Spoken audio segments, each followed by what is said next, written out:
شروع کریں گے. الحمدللہ رب العالمین والصلاة والسلام علی حبیبہ محمد وآلہ وصحبہ اجمعین.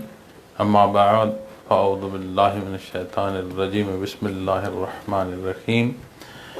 قل اطیعوا اللہ واطیعوا الرسول. اللہم سبحانک لا علم لنا الا ما علمتنا انک انت العلیم الحکیم.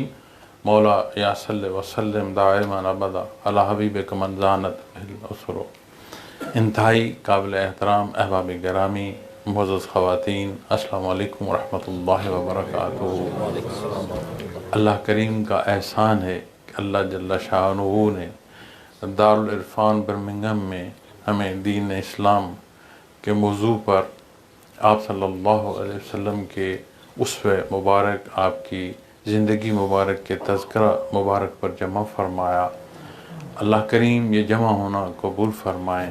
آپ احباب کی آنا، تکلیف اٹھانا، ایک ایک قدم اللہ قبول فرمائے. میں دعا گو ہوں کہ آپ تشریف لائے، اور میں یہ بھی محسوس کرتا ہوں چونکہ سفر کر کے آ رہا ہوں تو کچھ پروگرام تاخیر کا بھی جو ہے ابتدا ہے. اور الحمدللہ ہمارے جتنے بھی انعقاد ہوتے ہیں پروگرام کے، چاہے دنیا کے کہیں کسی خطے میں بھی ہوں، تو وہ جو انعقاد ہے وہ اپنے اسکیجول کے مطابق چلتا ہے. تو کہیں کمی بیشی ہو تو پھر کوشش کی جاتی ہے کہ دوبارہ ایسا نہ ہو، یا اس کا کوئی ایسا سبب جو موقع کی مجبوری ہو. لیکن جیسے میں نے عرض کیا کہ اللہ کریم کا احسان ہے، اس نے اپنے نام پر، اپنے حبیب صلی اللہ علیہ وسلم کے نام پر جمع فرمایا. اللہ یہ جمع ہونا قبول فرمائے. میں نے آپ کے سامنے قرآن کریم سے انتہائی مختصر حصہ تلاوت کرنے کی سعادت حاصل کی ہے. اللہ جل شانہ نے ارشاد فرمایا ہے قل اطیعوا اللہ واطیعوا الرسول. فرمایا کہ فرما دیجئے کہ اللہ کی اطاعت کرو اور اس کے پیغمبر صلی اللہ علیہ وسلم کی اطاعت کرو. معزز سامعین کرام، کووڈ-19 کا جو یہ سارا پینڈیمک ہے، اس وجہ سے ہمارا جو ایئرلی پروگرام اور اس کا انعقاد ہوتا تھا وہ آج تیسرا سال ہے. اور اللہ کریم کا شکر ہے کہ یہاں جب پہلے بیٹھنا نصیب ہوا، بار دیگر حاضری نصیب ہوئی. ایک فرق ہے، موسم بھی ایسے ہی ہے، کبھی بادل ہے، کبھی دھوپ ہے، کبھی بوندا باندی ہے، کوئی ہوا کا جھونکا ہے، کسی درخت کے پتے ہل رہے ہیں، ہم ایسے روبرو بیٹھے ہیں.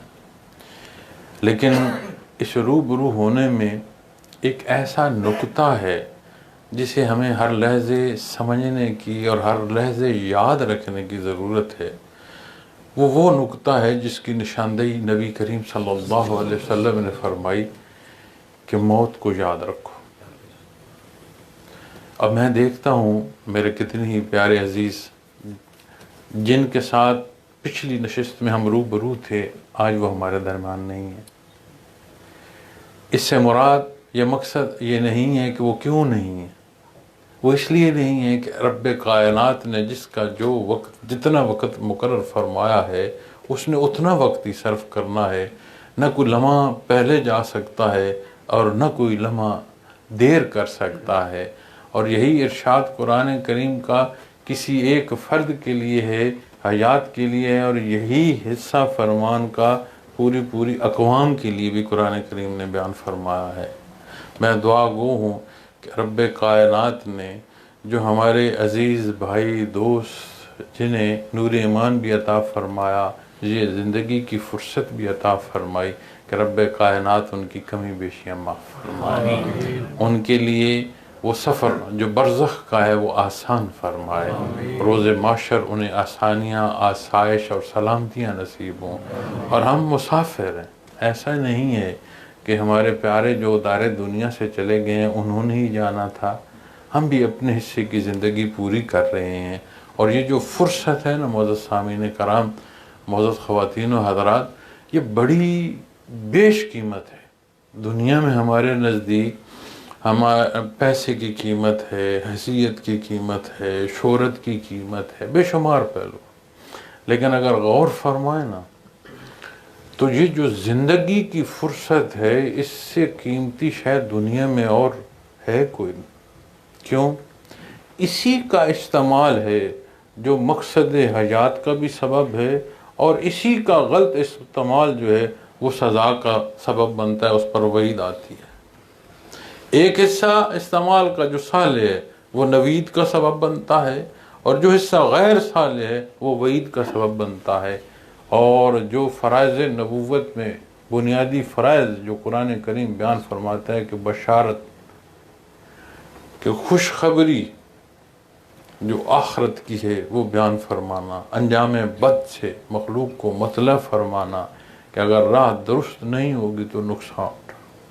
تو جو آیا کریمہ تلاوت کرنے کا مجھے شرف نصیب ہوا ہے، اسے رب کائنات نے نبی کریم صلی اللہ علیہ وسلم کو ارشاد فرمایا، اے میرے حبیب قل اطیعوا اللہ، آپ فرما دیجئے، آپ انہیں بتا دیجئے، آپ اعلان فرما دیجئے کہ اللہ کی اطاعت کرو۔ معزز سامعین کرام، ہم میں سے بیشتر بطور توارث مسلمان ہیں، وراثتاً ہمیں دین اسلام نصیب ہوا ہے الحمدللہ۔ ایسے بھی ہمارے بھائی ہمارے درمیان ہیں جنہیں یہ خوشبختی رب کائنات نے عطا فرمائی۔ یہاں 2-3 نکات عرض کرنا چاہتا ہوں۔ پہلی بات کہ اللہ کریم نے زندہ رہنے کا اور عقیدہ اختیار کرنے کا حق ہر ایک کو عطا فرمایا، کوئی زور زبردستی نہیں ہے، نہ کسی کی زندگی چھیننا کسی کا حق ہے، اور نہ کسی پر اپنا عقیدہ جو ہے اس پر نافذ کرنا اس کا حق ہے۔ لیکن رب کائنات نے اس تخلیقی نمونے کو، یہ جو بشر ہے جو اللہ کریم نے تخلیقات میں ایک تخلیقی نمونہ پیدا فرمایا، اس میں وہ استعداد بخشی ہے کہ یہ غلط اور صحیح کو پہچان سکے۔ یہ روحانیت یا شیطنت کی جو پہچان ہے، یہ اس میں استعداد پیدائشی موجود ہے، اور کوئی بچہ جو پیدا ہوتا ہے وہ اس استعداد کے ساتھ پیدا ہوتا ہے۔ اور حدیث شریف میں آتا ہے، آپ صلی اللہ علیہ وسلم کا فرمان ہے کہ اپنے گرد و پیش، چاہے اس میں والدین شامل ہیں، چاہے اس کے معاشرے کے حالات ہیں، اسے جس روش پر لے جائیں اس پر گرد و پیش کے حالات کے ساتھ وہ جا سکتا ہے۔ لیکن بنیادی طور پر یہ حق اختیار کرنا رب کائنات نے تخلیقی طور پر قلب انسانی میں یہ پیدا فرما دیا۔ اب اس نور ایمان کا حوالے سے جو موت و حیات ہے، اس میں پھر اثر آتا ہے ہمارے کردار کا، ہمارے فیصلے کا، ہماری راہ کی چناؤ کا، ہم نے کس منزل کا انتخاب کیا۔ تو اس ضمن میں جہاں بات آئے گی انسانیت کی، اس کی فلاح کی، اس کی بہبود کی، اس کے تحفظ کی، کسی طرح کی کمی بیشی کے روکنے کی کہ زیادتی نہ ہو، وہ ہر ایک کے لیے حکم ہے۔ پھر بات آتی ہے نور ایمان کی۔ اس سے مراد یہ نہیں ہے کہ میں کلمہ گو ہوں اور غیر کلمہ گو کے لیے میرے اندر نفرت ہو، یہ بات درست نہیں ہے۔ یہ جو بات میں عرض کر رہا ہوں یہ لائیو جا رہی ہے۔ اس سے مراد یہ نہیں ہے کہ میں انگلینڈ میں بیٹھ کر تو جو بات کر رہا ہوں شاید اس کی سماعت یہیں تک ہوگی، جن خطوں سے ہمارا تعلق ہے اس کی سماعت وہاں نہیں۔ ہمارا عمل، اس کی مثال عرض کرتا ہوں، ایک ایسا وقت پوری دنیا میں، ایک ایسا وقت، ایک ذات تھی حق بیان فرمانے والی، اور وہ ذات نبی کریم صلی اللہ علیہ وسلم۔ ہر طرف جو ہے گھٹا ٹوپ اندھیرا تھا، اور آپ واحد ذات تھے جنہوں نے حق اختیار کیا، حق کی تعلیم دی، تبلیغ کی۔ تو جنہیں تبلیغ کی، جنہیں دین کی طرف راغب فرمایا آپ نے، اللہ نے ہدایت عطا فرمائی، کیا وہ پہلے ایمان والے تھے؟ قرآن کریم نے آپ کے مزاج مبارک کا بھی ارشاد فرمایا کہ وہ جو پیار انس ہے، وہ جو شفقت ہے، وہ جوڑنے کا سبب ہے۔ ایسا نہ ہوتا تو یہ جوڑ نہ ہوتا، مخلوق جمع نہ ہوتی۔ تو پہلی بات کہ جب ہم دعوی ایمان کی بات کرتے ہیں تو یہ ابتداً سلامتی ہے، اور ہر ایک کے لیے سلامتی کی ضامن ہوتی جاتی ہے، اور احکامات ہر حصے کے مطابق ہیں۔ دین اسلام کے کسی حصے کا انکار کسی درجے میں نہیں کیا جا سکتا۔ دوسرا نقطہ جو عرض کرنا چاہتا ہوں کہ اطیعوا اللہ، یہ جو اللہ کریم کی اطاعت ہے صرف دعویٰ نہیں ہے کہ لا الہ الا اللہ، کوئی الہ نہیں، ہر شے کا انکار کیا، اللہ کو وحدہ لا شریک مانا، وحدہ لا شریک لک یا اللہ، یہ اعلان نصیب۔ پھر دوسرا حصہ اقرار کا محمد الرسول اللہ صلی اللہ علیہ وسلم، کیسے ماننا ہے؟ جیسے آپ صلی اللہ علیہ وسلم نے ارشاد فرمایا۔ آپ صلی اللہ علیہ وسلم نے کیا ارشاد فرمایا؟ جو رب کائنات نے عطا فرمایا۔ قرآن کریم فرماتا ہے کوئی ایک بات، کوئی ایک لفظ آپ ارشاد نہیں فرماتے تاکہ وہ من جانب اللہ ہو۔ تو معزز سامعین کرام، اللہ کریم کی اطاعت عین انسانی حیات اور اس کے تسلسل کی مطابقت عطا فرماتی ہے، اس میں کوئی نقص پیدا نہیں ہوتا۔ وہ بات ذات کی ہو، وہ بات بحیثیت مسلمان کمیونٹی کی ہو، وہ بات عمومی ہو، کل انسانیت کی ہو، وہ بات گرد و پیش کی مخلوق، چرند پرند، حتیٰ ایک چونٹی تک کی چلی جائے، وہ کردار عطا فرماتا ہے یہ نور ایمان کہ اس سے مخلوق میں سلامتی پیدا ہوتی ہے۔ ایک سلامتی مری ہے، ایک سلامتی غیر مری ہے، لیکن غیر مری کا احساس اور گرد و پیش کے حالات بڑی واضح گواہی دیتی ہیں کہ یہ غیر مری جو تبدیلی ہے مثبت، یہ معاشرے پر کیسے اثر ڈالتی ہے۔ اسی لیے تو کسی غلط عمل کو قرآن کریم نے فساد فی الارض بیان فرمایا کہ اس سے فساد پھیلتا ہے۔ غلط عمل سے اگر فساد پھیلتا ہے، عمل تو کسی ایک نے کیا لیکن اس کے نتیجے میں معاشرے پورے میں تعفن پھیلتا ہے، تو اسی طرح عمل صالح جو ہے، عمل صالح جسے اختیار کرنا نصیب ہے، جہاں اسے سلامتی دیتا ہے معاشرے میں بھی سکون اور سکھ دیتا ہے۔ نور ایمان کے ساتھ پھر بات یہاں نہیں ہے کہ آمنوا یا ایھا الذین آمنوا، عمومی دعوت ہے یا ایھا الناس سے یا ایھا الذین آمنوا پر پہنچے، لیکن بات یہاں رکتی نہیں۔ اطاعت جو ہے اس کے ساتھ پھر عمل الصالحات ہے، عمل صالح ہے۔ عمل صالح پر جب بات آئے گی معزز سامعین کرام، تو یہ جو فرصت ہے زندگی کو، اس پر جائزہ لیں۔ سونا بھی ہے، جاگنا بھی ہے، کھانا بھی ہے، پینا بھی ہے، پہننا اوڑھنا بھی ہے، زندگی کے پیچ و خم ہنساتے بھی ہیں، رلاتے بھی ہیں۔ یہ صبح و شام ہونی ہے، ہمارا اختیار نہیں ہے کہ اسے ہم روک دیں۔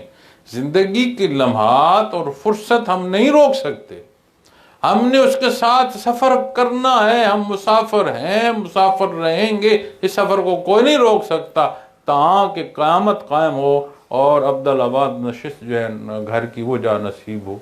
سفر نہیں روکنا۔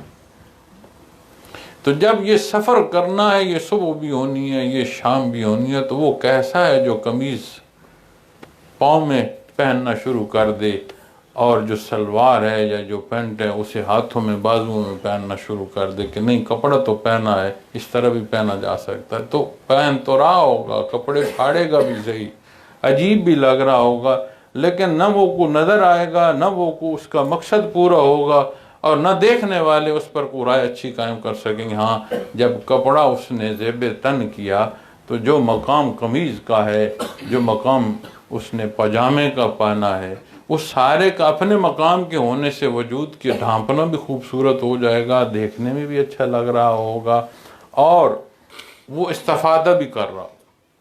تو وہ بدن ڈھانپنا ہے، کپڑے الٹے پہنو تو فرق پڑ جائے۔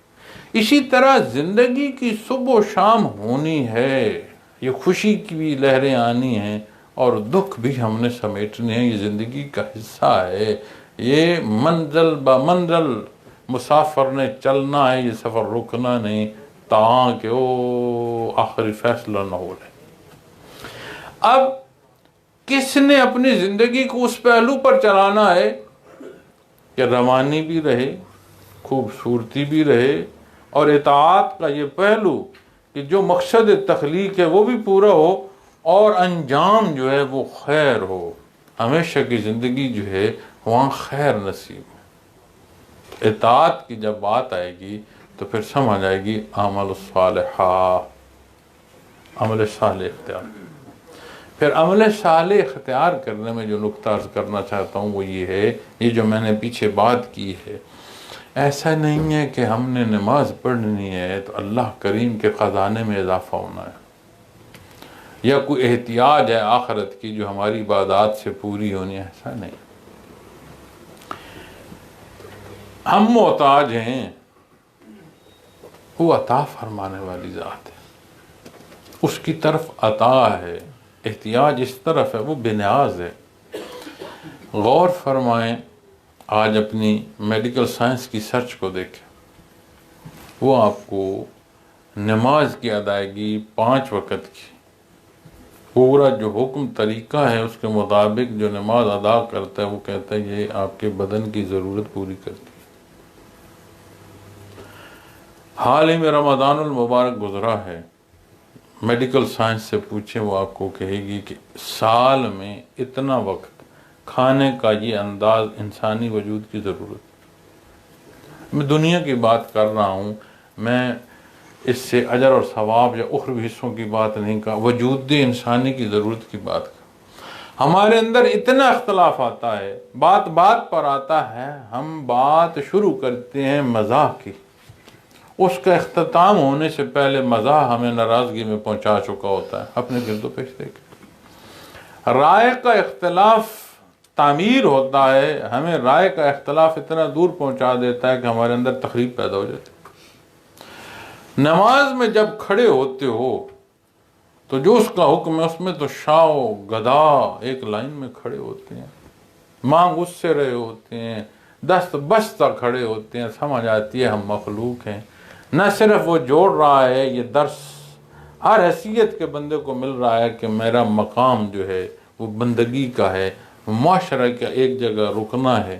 اس میں آپ بات ڈسپلن کی کریں، بات پہلے آنے والے کی جگہ کی کریں، بات بزرگ کی نشست دینے کی کریں، بات بچے کے سمجھانے کی کریں۔ ہمارے معاشرے کی ضرورت ہے یہ تربیت۔ ابھی تھوڑی دیر پہلے جب ہمارے دوست میڈیا میں بچوں کی تربیت کے حوالے سے بات کر رہے تھے کہ کیا عمل اختیار کیا جائے کہ ہمارے بچوں کی تربیت ہو، تو کیا میں نے، آپ، ہم سب نے اپنے بچے اپنی آنکھوں کے سامنے نہیں دیکھے؟ ہمیں نہیں خیال ہے کہ ہمارے بچے کہاں ہیں، کیا سوچ رہے ہیں، میں نے ان کی تربیت کیسے کی؟ ہماری ضرورت ہے۔ تو انسان تو طبعی طور پر مل جل کر رہنا اس کی طبیعت میں ہے، اس کی تخلیق میں ہے۔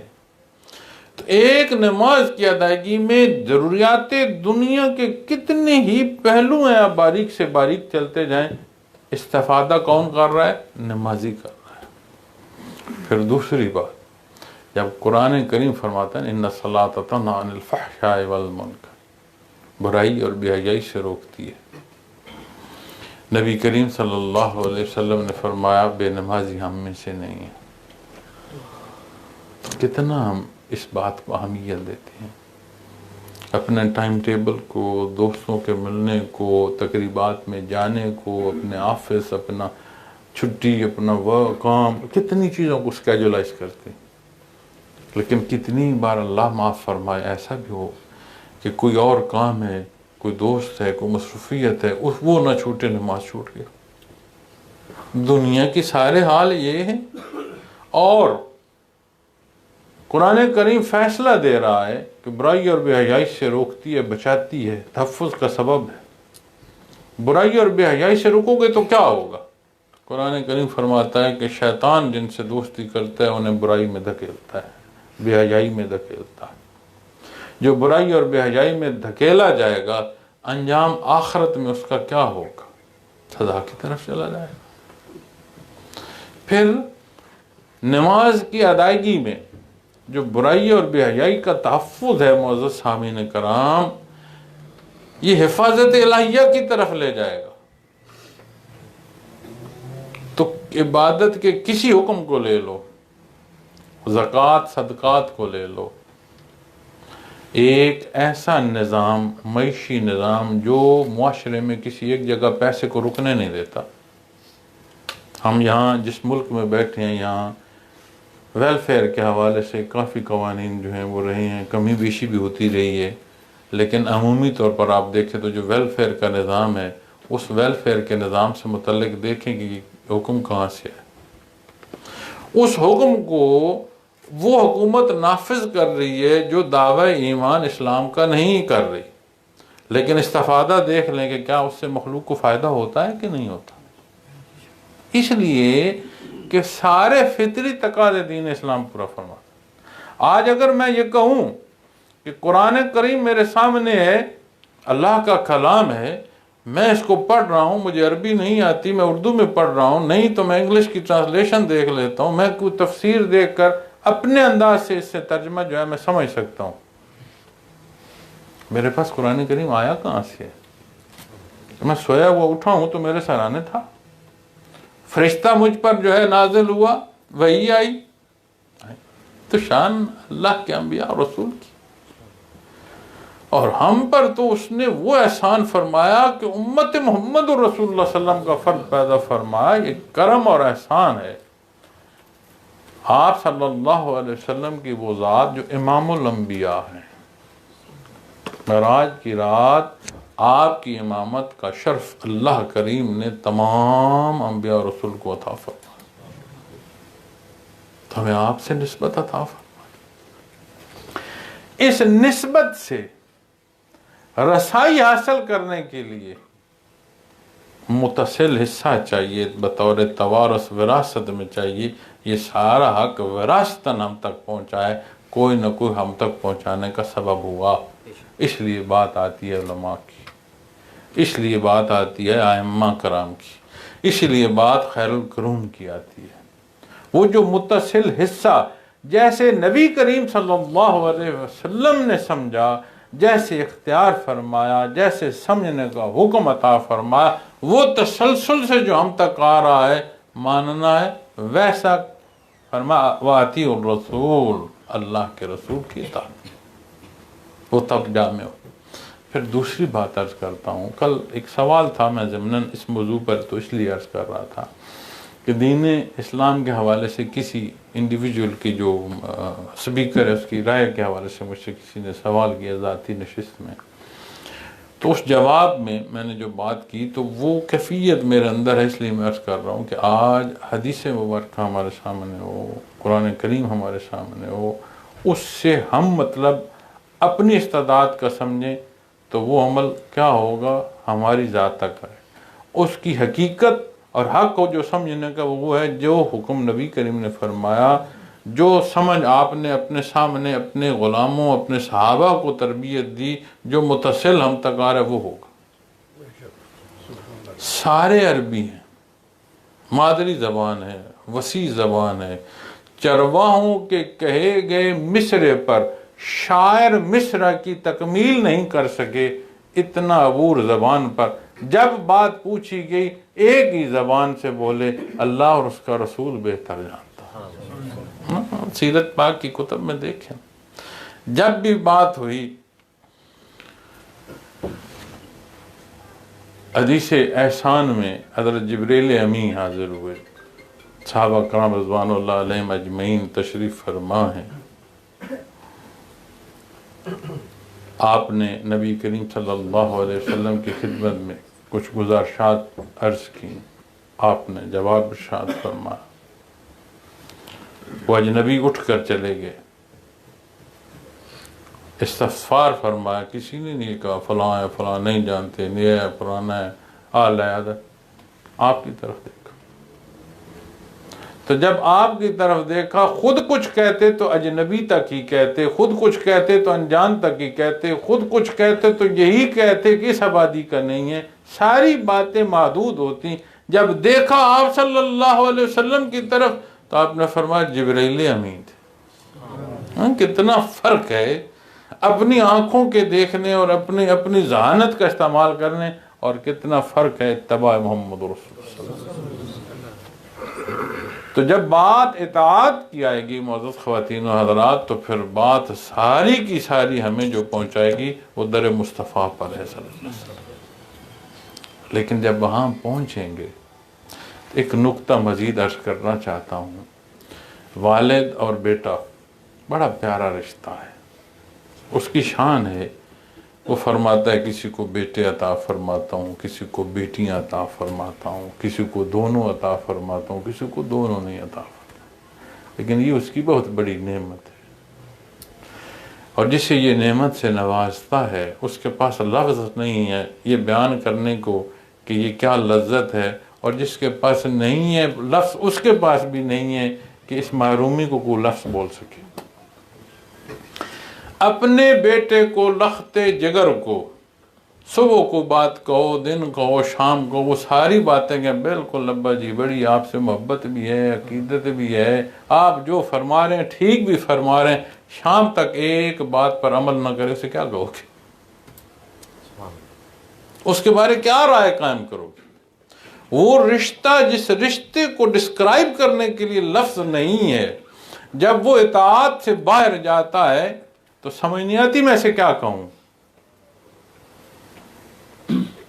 تو وہ کیسی اطاعت ہوگی، وہ کیسا عشق مصطفیٰ ہوگا جو اتباع سے مزین نہ ہو، جو زندگی صبح اور ہو شام اور ہو، نہ صبح میں وہ امتزاج نصیب ہو، نہ شام میں وہ امتزاج نصیب ہو جو اللہ نے پسند فرمایا۔ تو وہ جو اظہار ہوگا اس اظہار کو کس پیمانے پر رکھیں؟ اس سارے کے باوجود تحب العفو، اسے محبوب ہے معاف فرما۔ اس ضمن میں جو نقطہ تیسرا عرض کرنا چاہتا ہوں وہ یہ ہے، اپنے آپ کو ہم اس کے حوالے کر کے تو دیکھیں۔ جب ہم انسانی سوچ اور انسانی ذہن کے معیار پر پرکھتے ہیں نا تعلق مع اللہ کو، تو پھر ہم خطا کھاتے ہیں۔ کیوں؟ کہ جی اتنا عرصہ ہو گیا ملاقات نہیں ہوئی، تو ہماری تو دوستی کمزور ہوگی۔ یہ پیمانہ انسانی ہے، خالق اور مخلوق کے مابین نہیں ہے۔ میرے اسے محتاجی نہیں ہے، تعلق میں ترقی نہیں ہوگی۔ میں نے کوئی بات تلخ کہہ دی، وہ تو ناراض ہو گیا ہوگا۔ یہ سارے معیار انسانی عقل کے ہیں، انسانی استعداد کے۔ بات جب اللہ جل شانہ کی طرف آئے گی اور رب العالمین ہے، وہ مخلوقات کا پیدا فرمانے والا ہے، ان کا پالن ہار ہے، ہر شے اس کی محتاج ہے، وہ اسی بھی عطا فرماتا ہے جو اپنی طرف سے اس کے مقابل جا کھڑا ہوتا ہے، اس کی سانس نہیں روکتا۔ قرآن کریم کی آیت ہے کہ تم پانی کو جمع نہ کر سکتے، یہ جو وہ برسا رہا ہے پانی، اور ہماری ضرورت، اور اسے کلام ذاتی حیات بیان فرماتا ہے کہ بنیادی حیات جو ہے وہ یہی پانی ہے۔ یہ پانی اگر زمین میں اتر جائے تو تم اسے نہیں نکال سکتے، تمہاری ضرورت کے مطابق تم اسے جمع نہیں کر سکتے، وہ عطا فرما رہا ہے، تمہاری ضروریات پوری فرما رہا ہے، اس کا نظام ہستی ہے، چل رہا ہے جب تک اسے منظور۔ جب اس کی طرف دیکھو گے تو پھر دیکھنا، ماننا، عمل کرنا۔ تو جب یہ ساری باتیں در مصطفیٰ پر جا کر کھڑے ہو جاؤ گے نا، تو سمجھنے بھی سہل ہوں گی، اختیار کرنے بھی سہل ہوں گی، اور وہ غفور الرحیم ہے، وہ شرف قبولیت بھی عطا فرمائے گا۔ کیونکہ حقیقت میں اطاعت رسول اطاعت اللہ رب العالمین ہے۔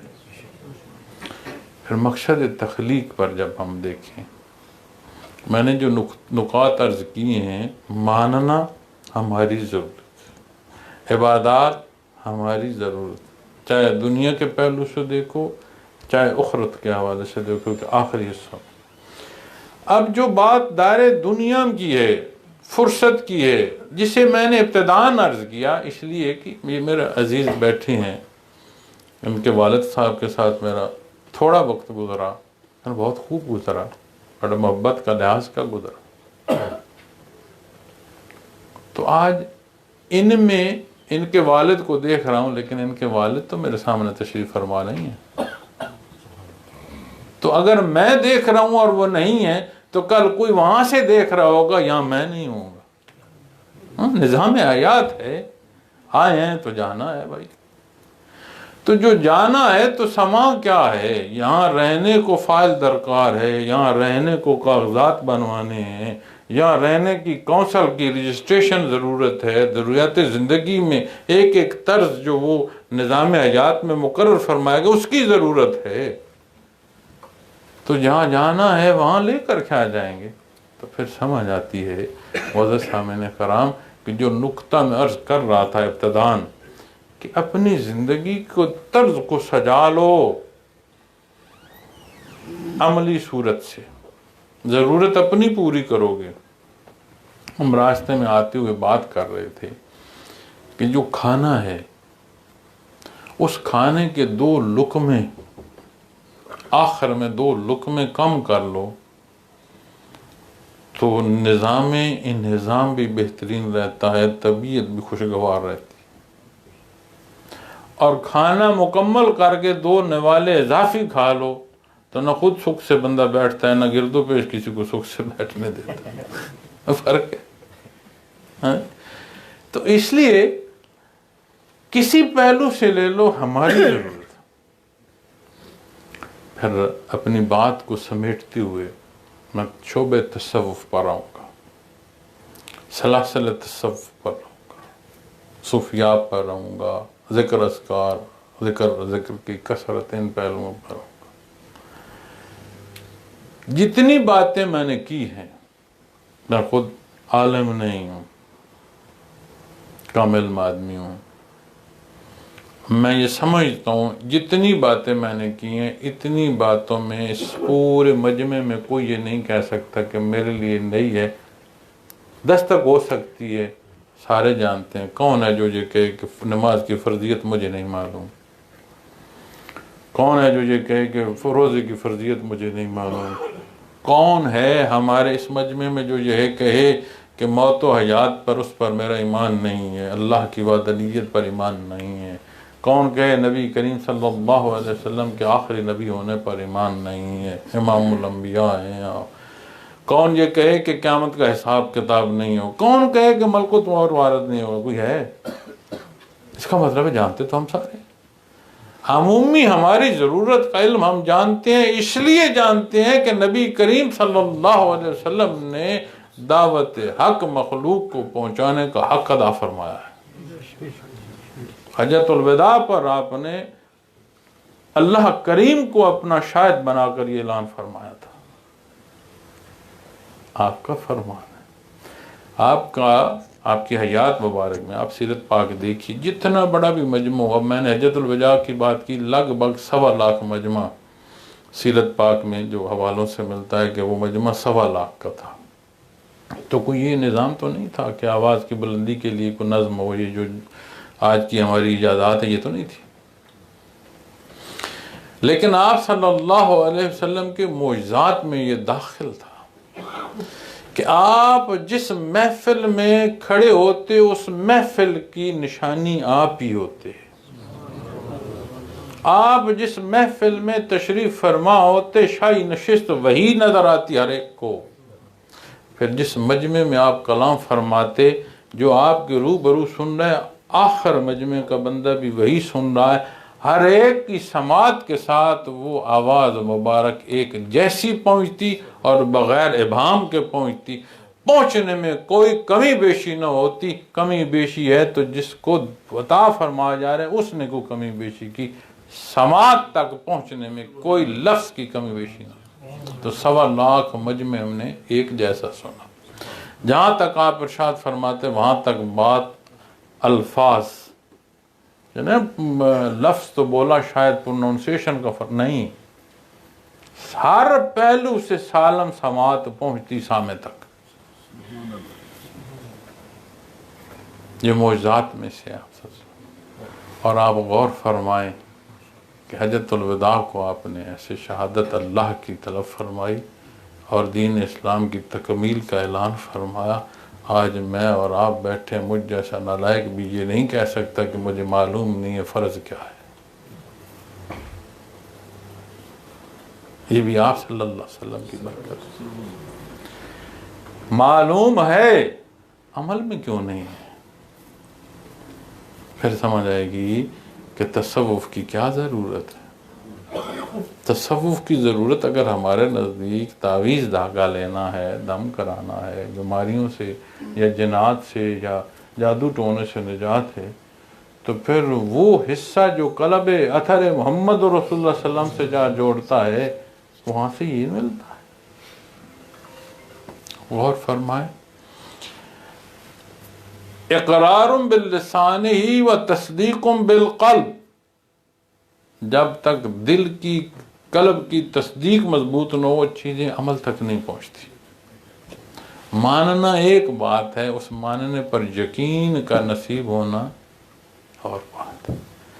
تو تصوف جو ہے، ماننے میں، علوم ظاہر میں آپ صلی اللہ علیہ وسلم نے جو فرمایا، کلام ذاتی، سنت خیر الانام، حدیث مبارکہ، سارا وہ کچھ جو اس کے تحت فقہ تدوینی حصوں میں، تحریری حصوں میں ہم اس کو پڑھتے ہیں یا سن کے سمجھتے ہیں، سارا وہ جو ظاہری حصہ ہے وہ ہم تک پہنچتا ہے، اور اقرار باللسان تک پہنچانے میں، ظاہری اعمال میں یہ جو حصہ یقین محکم کا ہے، یہ کیفیات محمد رسول اللہ صلی اللہ علیہ وسلم، اسے تعلیمات محمد رسول اللہ صلی اللہ علیہ وسلم اور یہ کیفیات محمد رسول اللہ صلی اللہ علیہ وسلم کہی جاتی ہیں۔ اور معزز سامعین کرام، اس میں پیر صاحب نہیں ہیں، نہ اس میں عالم صاحب ہیں، نہ اس میں پیر صاحب۔ استاد کا درجہ ہے۔ اب جتنا عشق ہے، جتنی طلب ہے متعلقہ علم کی، اتنا پھر استاد بھی محبوب ہوتا ہے، یہ ایک الگ بات۔ لیکن جب بات آئے گی نا تصوف کی، تو پھر یہ نسبت ہمیں، چونکہ سلسلہ بسلسلہ چلتی ہے، متصل، اس لیے اسے سلاسل کہتے ہیں، سلاسل تصوف، متصل عمل آ رہا ہے۔ پھر اسے صدری علوم کہتے ہیں، سینہ بسینہ چلتے ہیں، اور کوئی الگ بات نہیں ہے۔ بنیادی بات یاد رکھے، کوئی شے یا تو دین ہے یا بے دینی ہے، درمیان میں کوئی شے۔ اور میں اکثر دوستوں کو عرض کرتا ہوں، تم اللہ کی یاد اختیار کرو اور قرآن و سنت رکھو سامنے، اپنے آپ کو پرکھو، پھر اللہ کی یاد سے وابستہ ہونا نصیب ہو، اس یاد کے نصیب ہونے کے بعد پھر پرکھنا۔ قرآن و سنت کی ترقی اگر تمہیں شہادت دے دے تو پھر کون سے سوال ہیں اور کون سی بات ہے۔ سبحان اللہ۔ تو اللہ جل شانہ ہمیں توفیق عمل عطا فرمائے، ہماری غلطیاں، کمیاں، کوتاہیاں معاف فرمائے۔ وہ غفور الرحیم ہے، ہر پہلو سے، ہر حال میں ہم پر اپنا کرم اور احسان فرمائے۔ آپ سب کا آنا قبول ہو۔ ہمارے جو بڑے پیارے گزرے ہیں، اللہ ان پر رحم فرمائے۔ ہمارے جو آنے والا کل ہماری اولادیں ہیں، اللہ ان کی خیر فرمائے۔ جو وقت یہاں آپ کے پاس ہے، کوشش کروں گا کہ اسے آپ کی چاہت کے مطابق میں صرف کر سکوں، اور خوشی ہوگی کہ جو میرا موضوع ہے، جو میرا مقصد ہے، اس سے متعلق جو مصروفیات ہیں ان پر آپ توجہ دیں، تاکہ جو میں بتانا چاہتا ہوں، جو سکھانا چاہتا ہوں، اسی سے متعلق چیزیں رہیں تو استفادہ ہوگا۔ وگرنہ نشست ہو سکتی ہے، گپ شپ محض ہو سکتی ہے، لیکن فرصت کے لمحات تو بیت جائیں گے۔ تو اس فرصت کا استعمال جو ہے وہ ہم اعلیٰ سے اعلیٰ کر سکیں، اور اللہ جل شانہ مشائخ اعظام کے درجات بلند فرمائے۔ وآخر دعوانا الحمدللہ رب العالمین۔ میں نے جی ہمارے جو